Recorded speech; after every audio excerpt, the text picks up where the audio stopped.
Welcome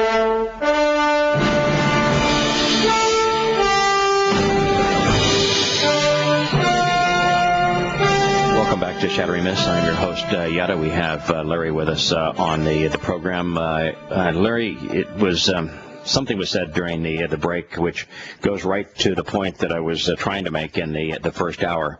It is a very tiny step between compiling information, snooping on individuals through their use of their telephones and their keystrokes on the internet, and then constraining or constricting their liberties. And one of the things that is striking to me is with David Headley, who was a known terrorist to the United States and a known heroin trafficker, that the United States facilitated his ability to orchestrate the Mumbai terrorist attacks while paying him as an informant for the U.S. government and an agent in the CIA and DEA, and we gave him a passport under a phony name so that he could perpetrate those acts of terror and he could move freely around the world.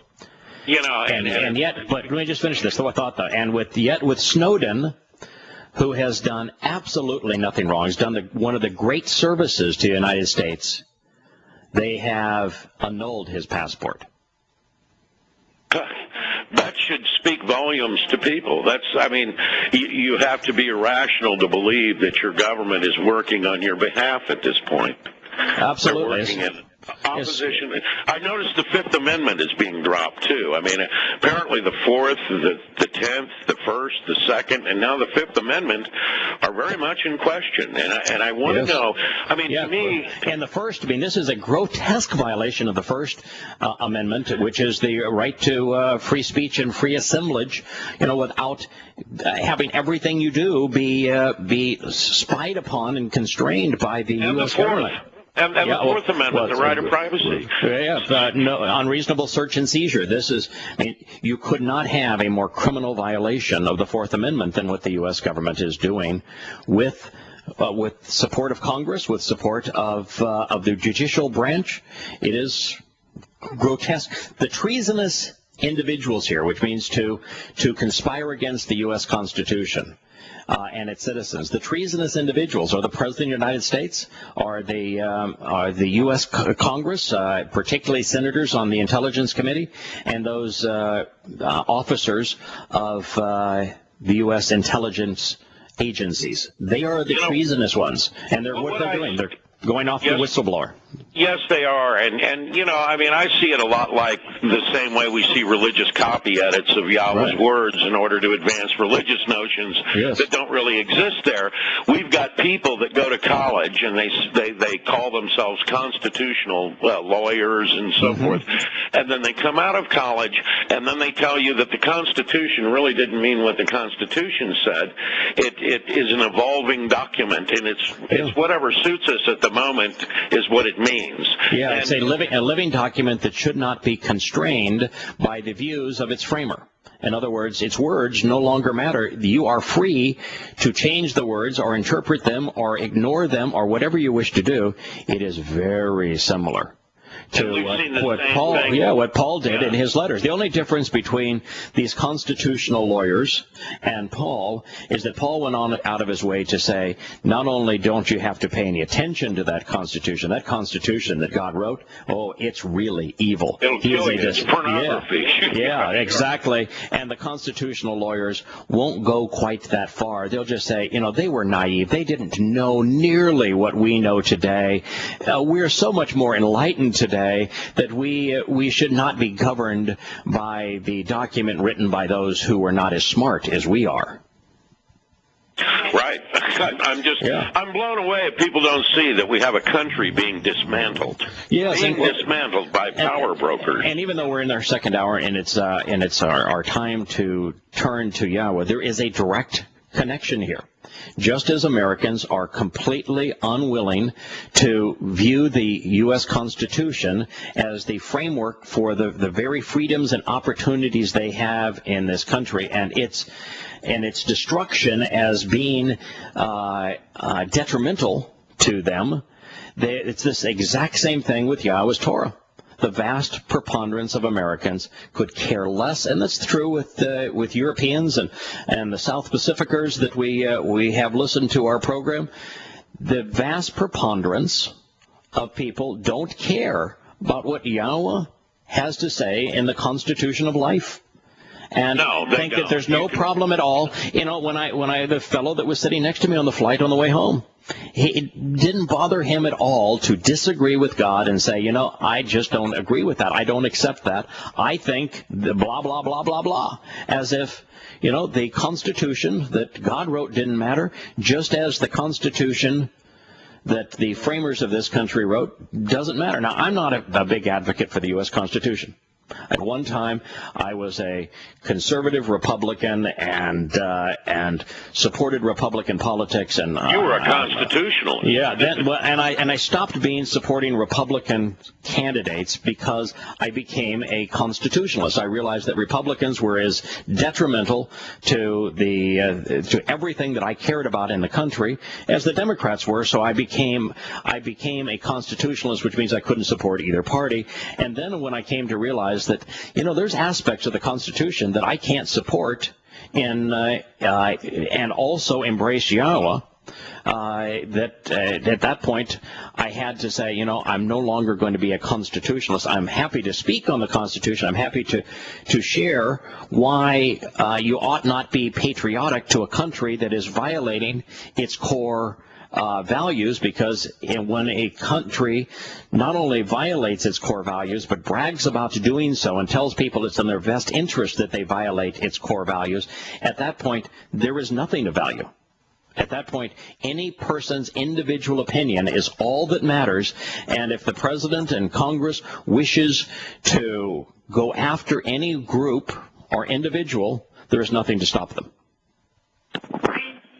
Well, I mean, it's pretty obvious to me that, you know, they're going to do whatever they want to do, and they're going to say suffer with it. Let's face it, they've got us.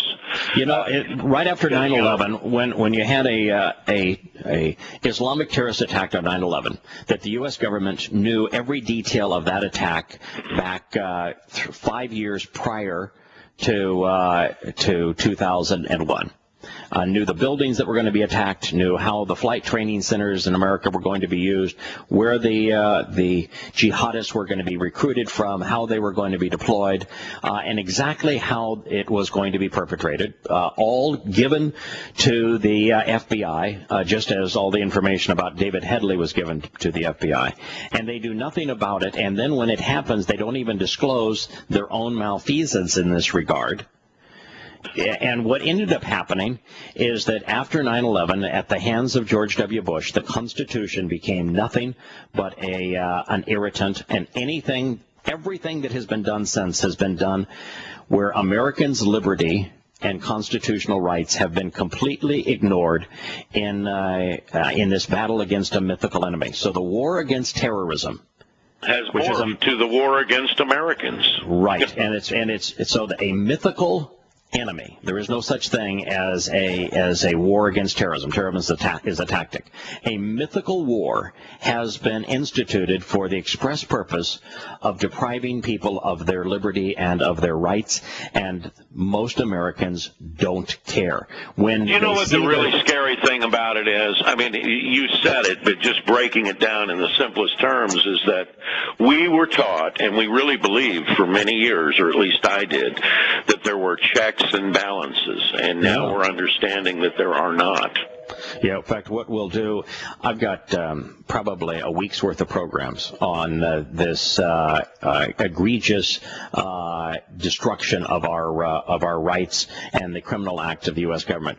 We're going to get into testimony regarding the myth that there are checks and balances now in the U.S. government, and that this was all done with oversight and with in the full knowledge of our judicial and legislative process with checks and balances. We're going to find that's not true. I do want to transition to Yahowah's testimony. The reason again that we evolved into this segment, continuing to focus on the violation of the U.S. Constitution, is because the exact same things that are being done and people are just yawning over in terms of egregious criminal violations of our Constitution. It's the exact same thing with Yahowah's Torah. When no one wants to listen to what God has to say, they don't care that their religion or their culture or whatever is in direct violation of those instructions, because they don't even bother to read the instructions. Well, we're going to read them. We're going to begin with Devarim, words, 5:15 and 16.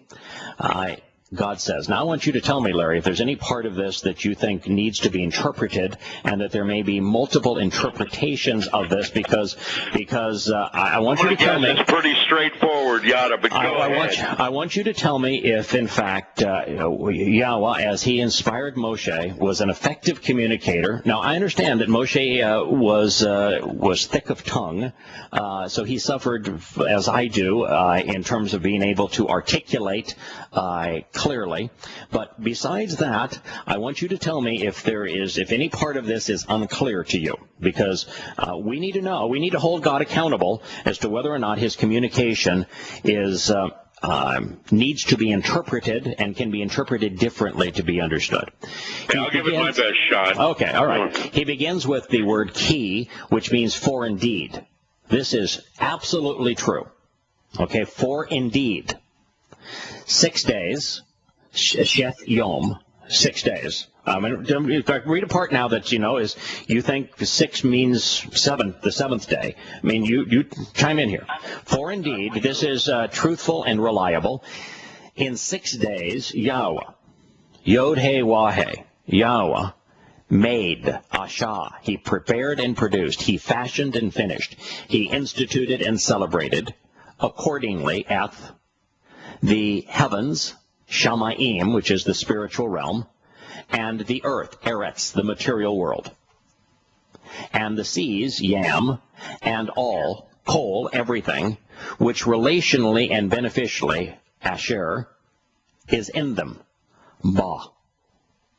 And he became completely settled, Nuach, he rested, having settled all unresolved issues, so as to settle down with us during Ba, the 7th, Shabba'i, the solemn promise which fulfills and satisfies those who listen and are observant to the role of the 7th day, Yom.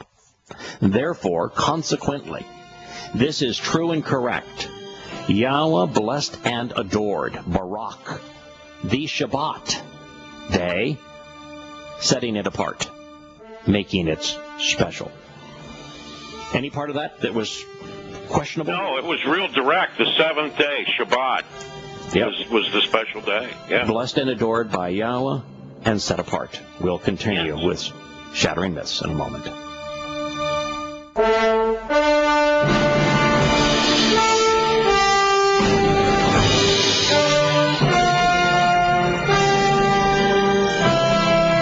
Welcome back to Shattering Myths. We're going to consider Yahowah's testimony. We'll just hold God accountable. God doesn't mind, by the way, us holding him accountable. He's got no issue with that at all in terms of, let's go through this and say, did he communicate clearly?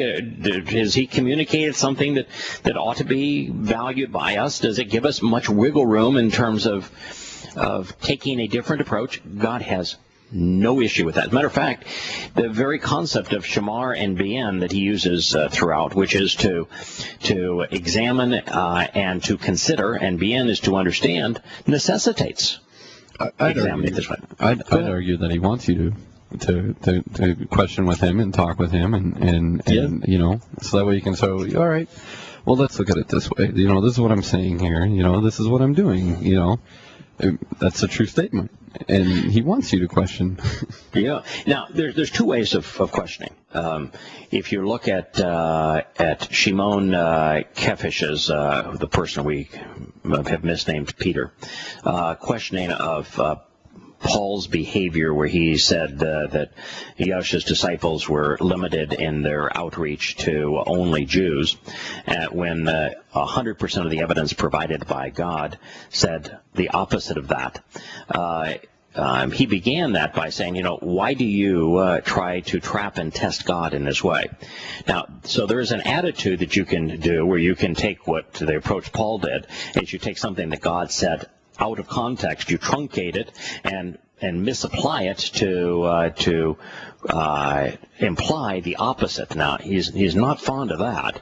And the other is what I experienced on my flight on the way home yesterday, whereby somebody asserts their personal opinions as being more valuable, more authorized, if you will, more important than God's testimony.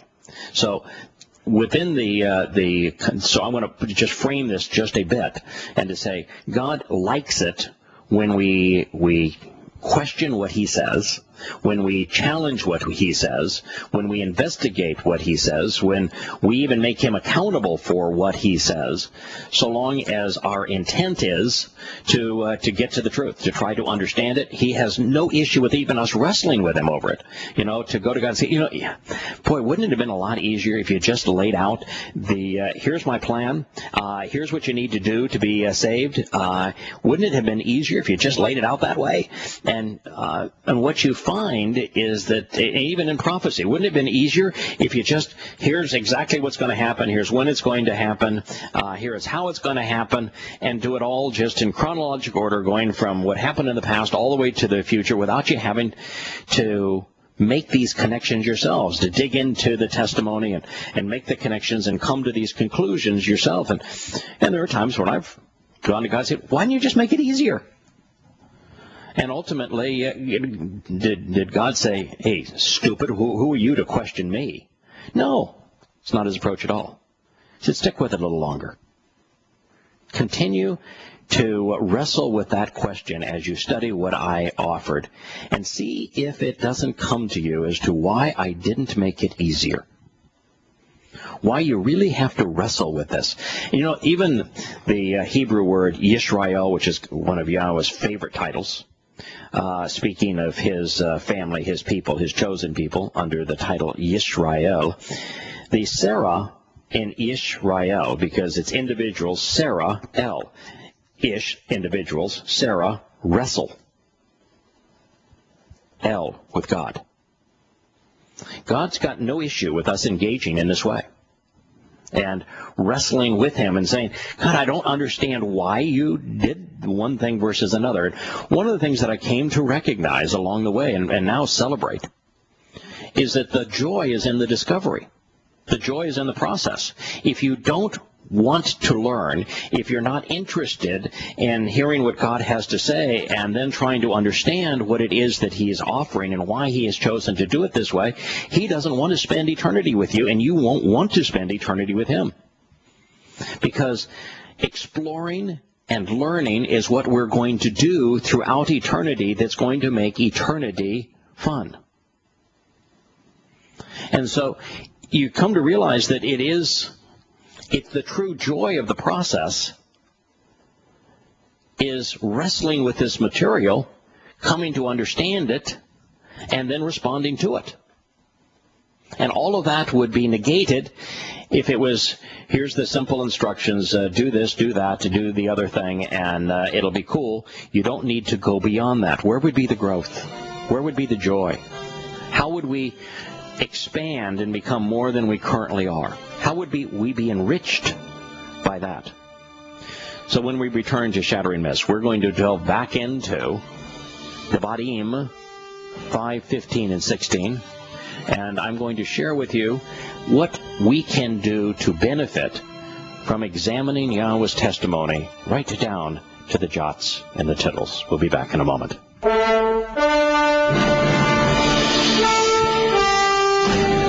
Welcome back to Shattering Myths. It is truly remarkable that God is so comfortable with our relationship, so desirous of us wrestling with him, that he would name his chosen people, individuals who wrestle with God.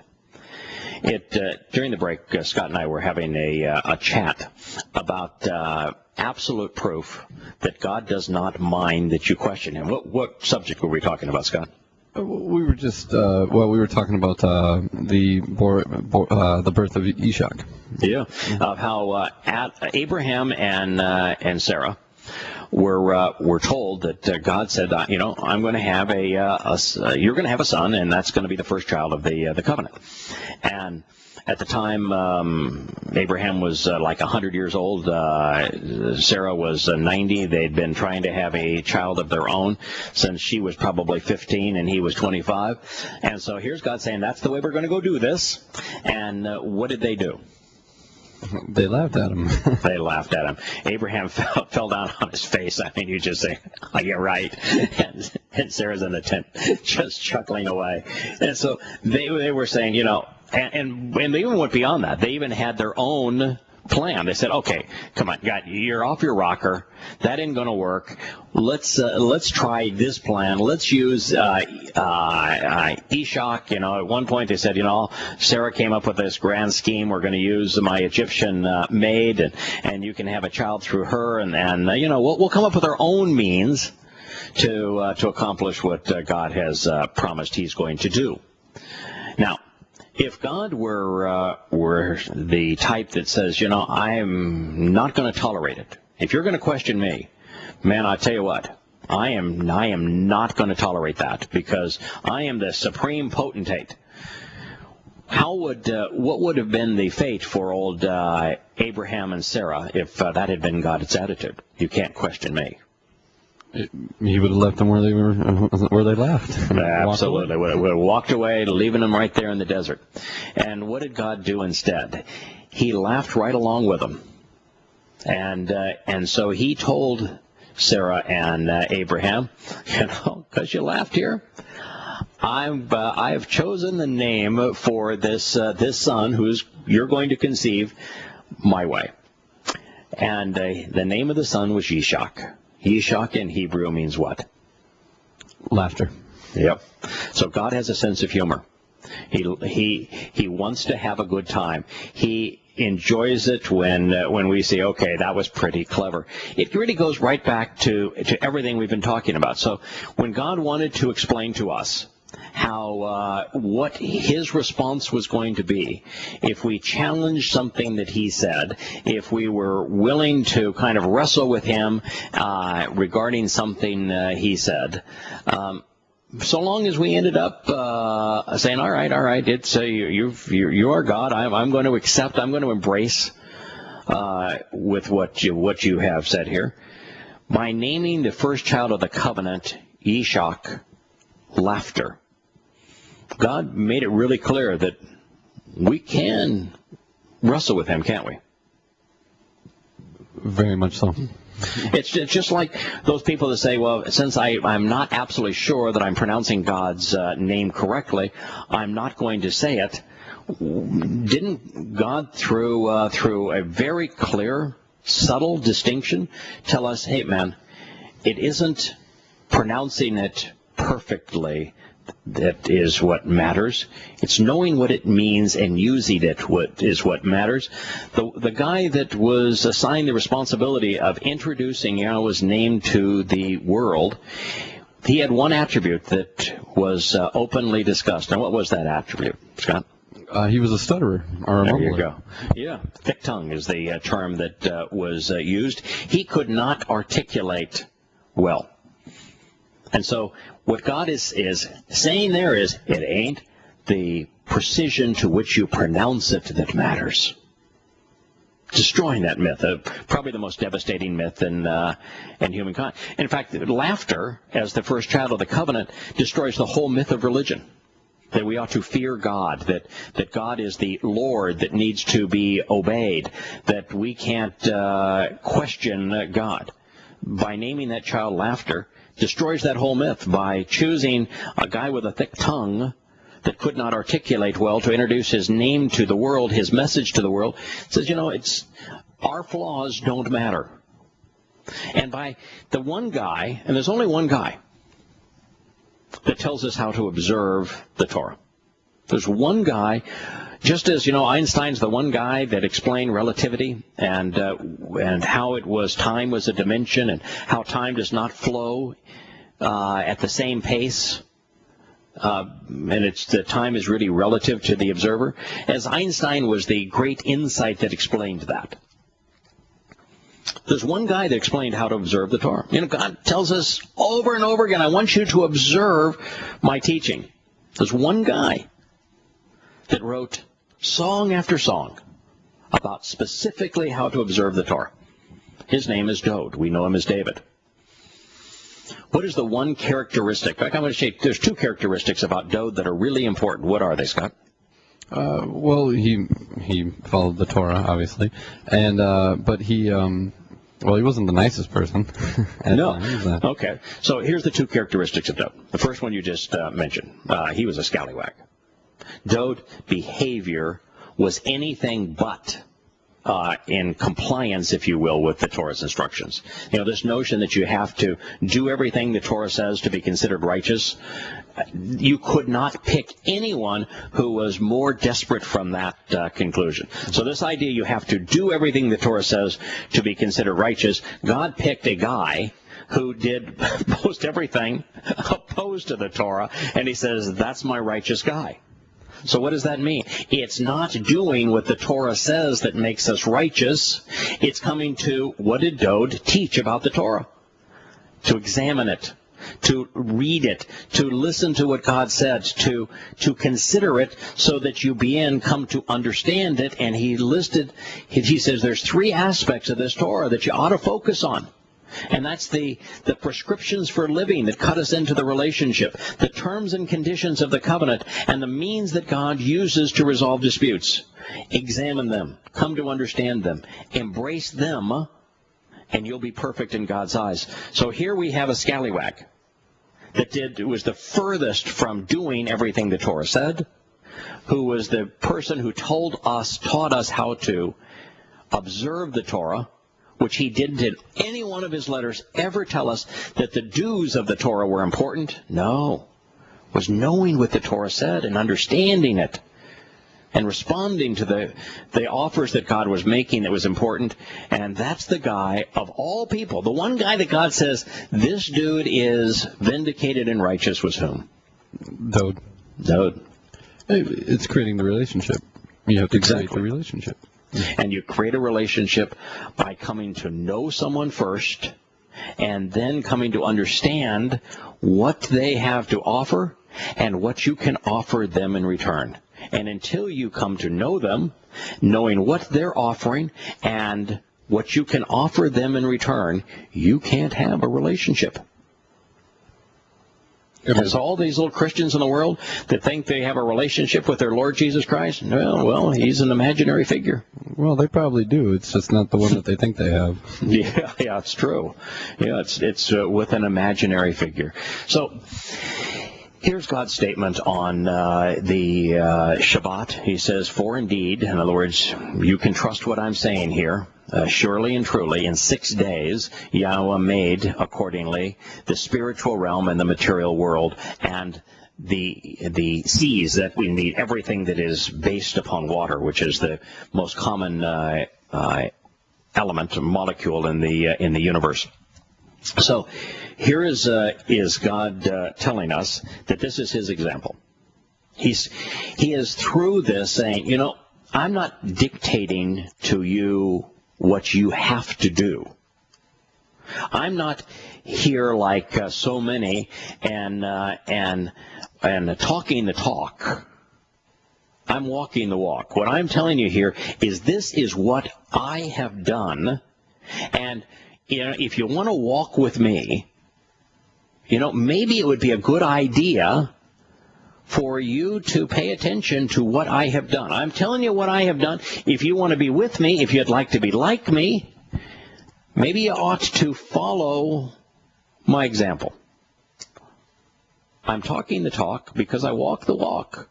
For indeed, in 6 days, relativity, if you look at 6 24-hour periods from somebody that was a witness to and responsible for creation at the point of the Big Bang, using God's own term, the creation of the universe to this point transpired over 6 24-hour Earth days. We know that for certain based upon the cosmic microwave radiation, where time, the wavelength, is stretched to 10 to the 12th power. As a result, we know for certain, now looking back, that the 14 to 15 billion years since the universe was conceived, that transpired from the point of conception by a witness at conception at exactly 6 24-hour days. We have verified that God told us the truth in this regard. For indeed, this is true.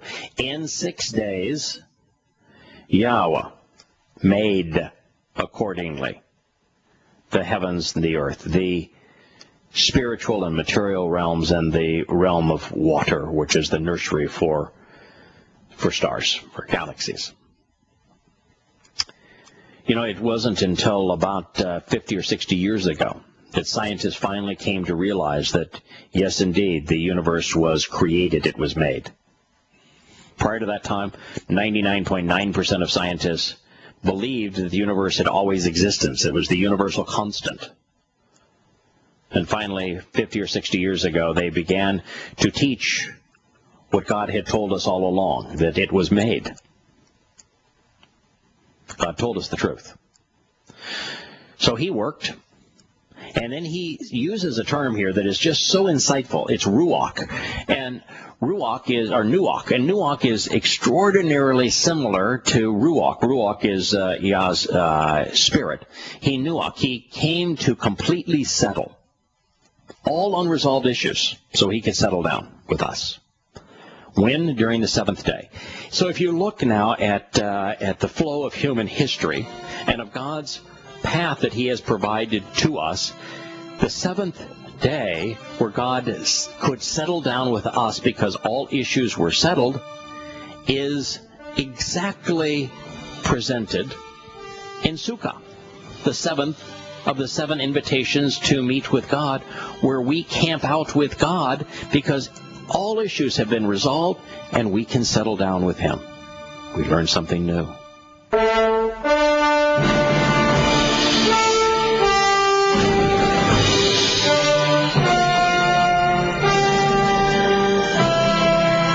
Welcome back to the final segment of Shattering Myths today. It's fun to be back with you and be back as part of this program. God was quite explicit on not only telling us what he has done, but telling us the reasons behind it.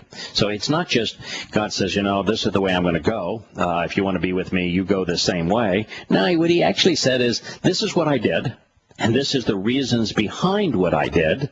And so if you want to be with me, which is your choice, I want you to understand who I am, what I have done, and why I did it, and why I am now celebrating that. So, you know, for indeed, in 6 days, Yahowah made accordingly the heavens and the earth, and which is the material realm and the spiritual realm, and all of the sources of water.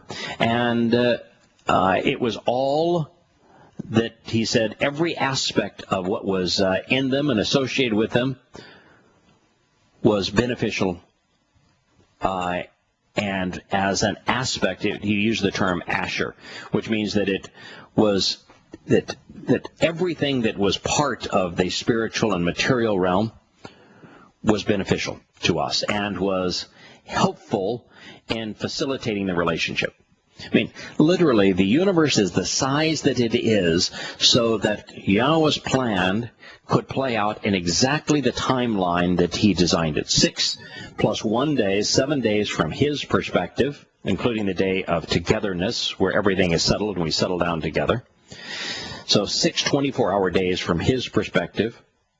14, 15 billion years looking back at all of this time, and also 7,000 years in human history, 6,000 which have almost transpired from the time that we were expelled to the garden to the time we'll be invited back into it.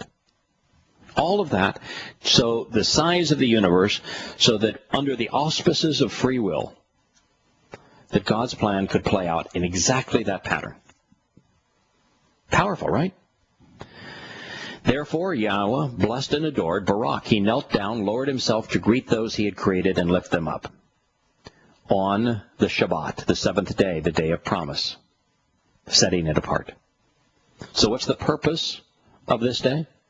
The seventh day is the day that God diminishes himself in love, as any loving father would do to his children, to greet us, to love us, to lift us up. On the seventh day of human history, after being expelled from the garden, God's going to diminish an aspect of his nature so that he can exist with us here on earth, just as he did in the Garden of Eden with his family. All because he wants to bless us, make us more than we are, enrich us, empower us, help us grow, because he loves us. And all of this is based upon the Shabbat. It's the day, as a result of all of this, that the 6+1 formula of God comes together, and it's the day that we are set apart unto him as part of his covenant family on this day. So much to learn, so unbelievably clear. Now, the fact that by reading this many times and focusing on different aspects of it that we can learn even more, that's not an interpretation that changes the meaning of what God said. Instead, it reinforces what he is communicating. Instead, it adds depth of insights to what he is communicating. It helps us in this journey of discovery. It helps us understand far more deeply what he is offering, what he is about, who he is, what he wants, how he expects us, and hopes that we will respond to him. When Yosha said that those who calling him Lord, that they were all excluded from heaven, and that those who were invited into heaven were those who sought the will of the Father, this is what he was speaking about. This is the will of the Father. That we understand that God's creation account is absolutely true. That God, in fact, did everything that was needed to be done to resolve our issues, to settle everything so that he could settle down with us on 6 days, so that the seventh day would be this day of celebration, Sukkah, where God camps out with humankind. The millennial celebration of the Shabbat. And that all of this is special to God. Such a powerful insight, reinforcing everything that God has told us. And in our program tomorrow, we're going to review the letters that comprise Shabbat so that we more deeply understand this concept. And then we're going to discuss the 7 things that we can learn to better understanding the value, the meaning, why Shabbat is so special. I'm Yada. This has been Shattering Myths.